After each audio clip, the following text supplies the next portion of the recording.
नमस्कार दोस्तों, स्वागत है आपका आपके चैनल द मिस्टीरियस ट्रुथ में। आज इस वीडियो के माध्यम से हम जानेंगे कि नारियल का जन्म कैसे हुआ, वो भी एक पौराणिक कथा के माध्यम से। हिंदू धर्म में नारियल का एक विशेष महत्व है। नारियल के बिना कोई भी धार्मिक कार्यक्रम संपन्न नहीं होता है।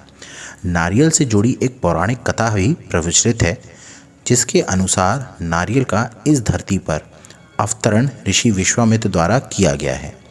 आज हम आपको इस नारियल के जन्म से जुड़ी यह कहानी बता रहे हैं।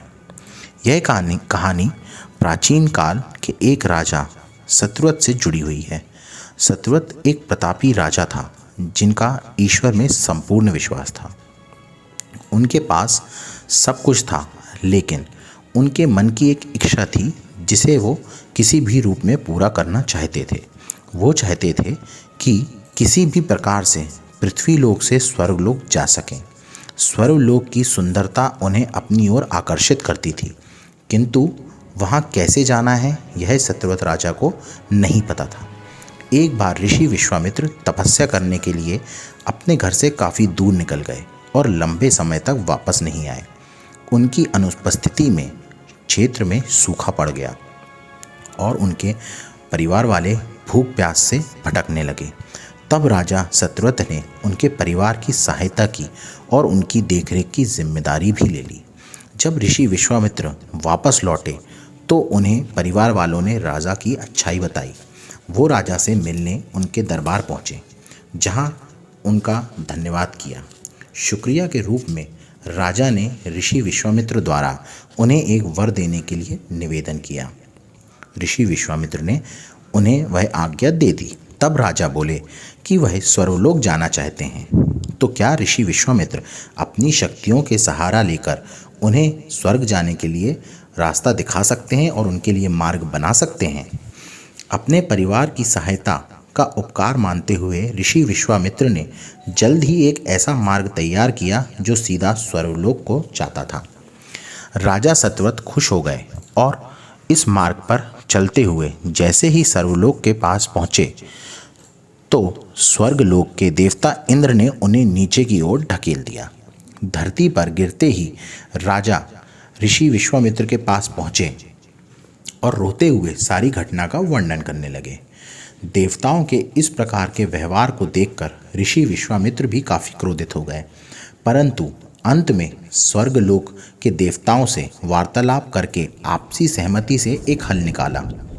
इसके मुताबिक राजा सत्यव्रत के लिए अलग से ही एक स्वर्गलोक का निर्माण करने का आदेश दिया गया।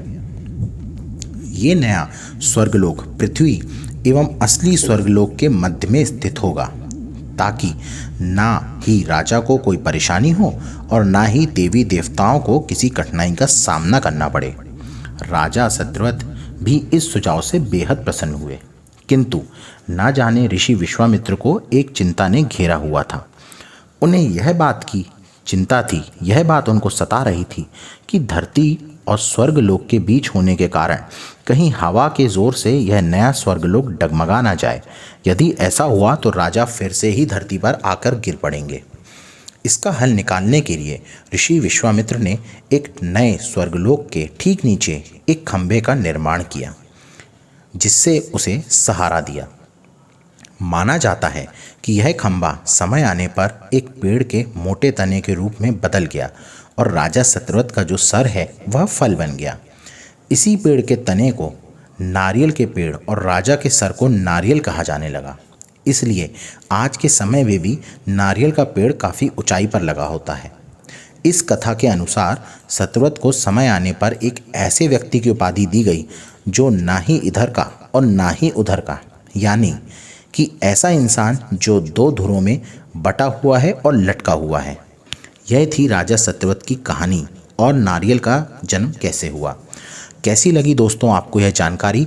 कमेंट बॉक्स में जाकर कमेंट कर बताना ना भूलिएगा। और अगर अभी तक आपने हमारे चैनल को सब्सक्राइब नहीं किया है तो बेल आइकन दबा दीजिए और सब्सक्राइब कर लीजिए हमारा चैनल द